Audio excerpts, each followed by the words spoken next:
You guys know in our channel we usually talk about free-to-play games and game reviews, but today's video is a bit of a different topic. Today I want to talk about the graphic card that I've been using for the past 2.5 years, which is an RTX 3070 Ti. It's a very unpopular graphic card, but being the most powerful 30 series graphic card that only ships with the 8 gigs of VRAM makes this card in a bit of a weird spot where the graphic card is actually powerful enough to run most of the games in higher resolutions, but with a huge bottleneck that comes with only having 8 gigs of VRAM. There's a lot of discussion around it, and as someone who used this graphic card for the past 2.5 years, I feel like I should talk about the current state of this graphic card in 2024, how the graphic card is holding up against some of the most demanding titles, and also answer the question whether you should pick up a 3070 Ti in 2024. So let's get right into it. Alright, before moving on guys, I just want to give a quick tip for anyone who's currently owning a 30 series graphic card. The first thing you should absolutely do is to just go ahead and undervolt your graphic card, because usually the RTX 30 series graphic card are pretty power hungry graphic card, usually take a lot of watts and usually runs at around pretty high temperature as well. So undervolting your graphic card will give you a pretty similar performance while using less amount of power, and also your graphic card run much more cooler. Anyway, today we're gonna checking out benchmark on 10 different games, including some of the most demanding games like Alan Wake 2 on the most popular common resolution right now, which is 1440p, and let's see how the graphic card is holding up in 2024. Alright, starting with a pretty popular racing game that I play more regularly nowadays, which is the Forza Horizon 5. It's a very well optimized game, run perfectly well even with some of the low to mid-range hardware with no issues. In my system with a Ryzen 7 5800X and a RTX 3070 Ti, the game runs perfectly fine on 1440p on ultra preset. Usually the average is around 110 to 115 FPS, and this is without using the Nvidia DLSS or any other upscaling methods. You can also run the game on extreme preset without any issues most of the time, but sometimes you get an in-game message saying that you are running out of system memory. That is mainly because we are only working with the 8 gigs of VRAM, and it's very rarely impact your performance. Overall, the performance is a lot better. You can easily play the game on 1440p ultra settings with very acceptable frame rate. Alright, next up we got PUBG. Pretty old, very well optimized, very less demanding title nowadays. I usually play the game on these custom settings, which is basically low to medium settings, and I usually get around 160 to 200 FPS in most of the time with absolutely no issues. And if you got something like a high refresh rate gaming monitor, it's overall going to be a much more smoother experience. And also if you run the game on ultra settings 1440p, pretty much max out everything, the game still runs around 120 to 130 FPS most of the time, which is very much acceptable performance in my opinion. Alright, moving on from these older titles to a much more demanding single player game, starting with Cyberpunk 2077. With all the updates and optimization coming to the game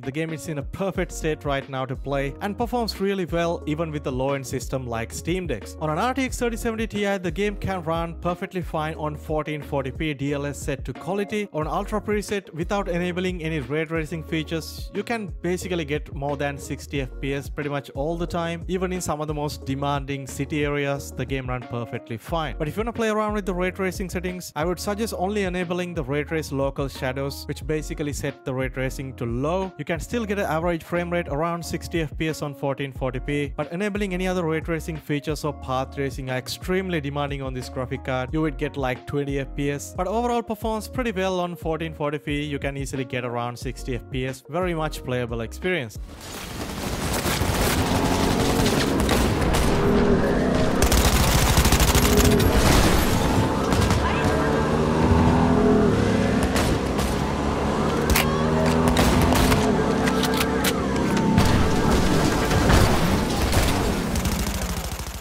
Next up, one of my favorite single player games, but is extremely demanding title on the GPU side, which is the Plague Tale Requiem. It's a very well optimized title on 1440p ultra settings, Nvidia DLSS set to quality. The game running with the average frame rate around 70 FPS, sometimes it's drop it to like 60, most of the time it's well above 60, and performs really well overall on 1440p.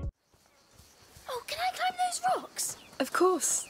Just don't fall. I never fall. Yes, sure. King Hugo patrols the ramparts of his great wall. What can you see from up there? Alright, next up we got the Marvel Spider-Man Remastered. On 1440p, very high preset, DLSS set to quality, and with ray tracing enabled, you usually get around 65 to 75 FPS while you're swinging through the New York. But if you drop it to the ground level, your frame rate drops massively to around 35-30 FPS, which is honestly not acceptable. In this case, you can either disable ray tracing or set it to pretty low, or you can keep the ray tracing settings at max while reducing the overall preset quality to high. Because honestly, you won't see much of a difference with high or very high settings, especially you just swinging through the New York in fast motion. So just keep the settings to high and keep the ray tracing maxed up. On 1440p, you will easily get past around 60 FPS average, sitting at around 65 to 70, which is very acceptable in my opinion. Better wrap this up quick than get to my real job.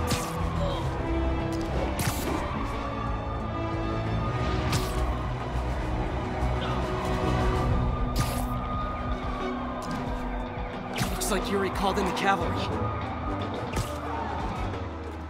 Alright, next up we got Hogwarts Legacy, another game that had a lot of performance issues at launch. On 1440p Ultra preset without enabling any ray tracing features, the game's hovering around 50 to 60 FPS most of the time, but frames tend to drop a bit below 50 when you're just looking at some sort of a larger area, so I would still recommend enabling DLSS set to quality, which overall give you a much better experience. Usually get around 60 to 70 FPS most of the time. And also it seems like the ray tracing in this game is a bit more demanding and pretty inconsistent when it comes to performance, so I personally wouldn't recommend enabling that, especially in a card like 3070 Ti. Alright, next up we got Resident Evil 4 Remake. It's another pretty demanding title when it comes to VRAM usage, and this is a game that I actually struggle to run on a 3070 Ti with the 8 gigs VRAM cap. In order to get a smoother experience, you have to set the texture quality only to high, which is around 3 gigs of VRAM, and you have to adjust all the other settings according to that, meaning the basically the game is running on high settings. On 1440p resolution without using any upscaling method, usually the game runs around 80 to 90 FPS, which is a very acceptable performance in 1440p. And remember, this is without enabling any ray tracing features in the game.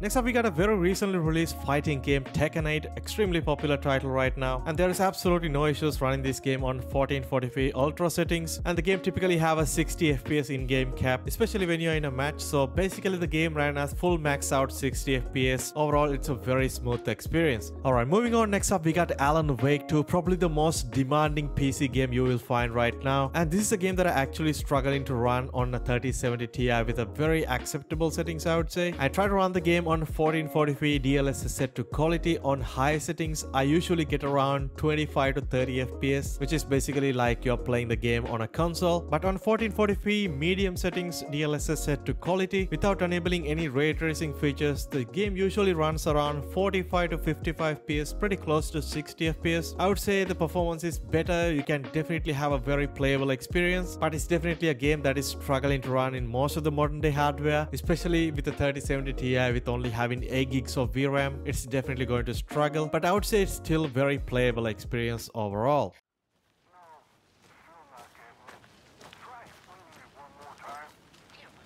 Can I make it, Mulligan?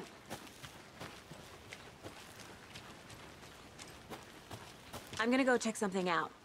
Be right back. Got it.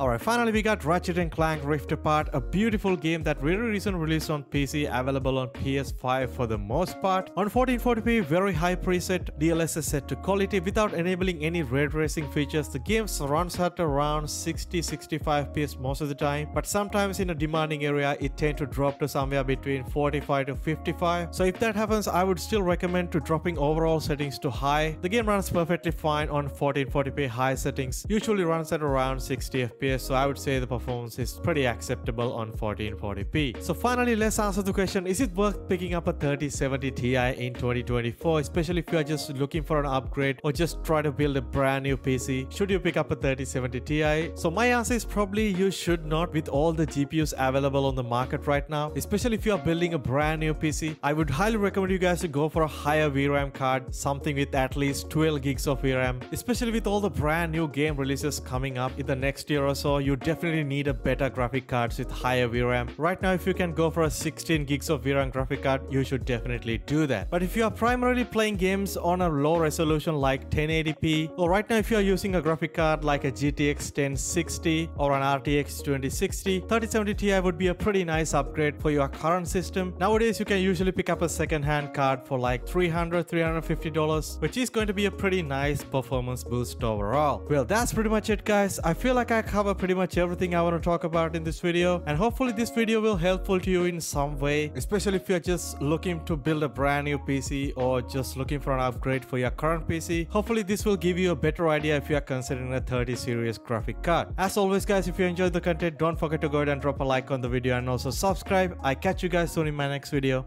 Stay safe.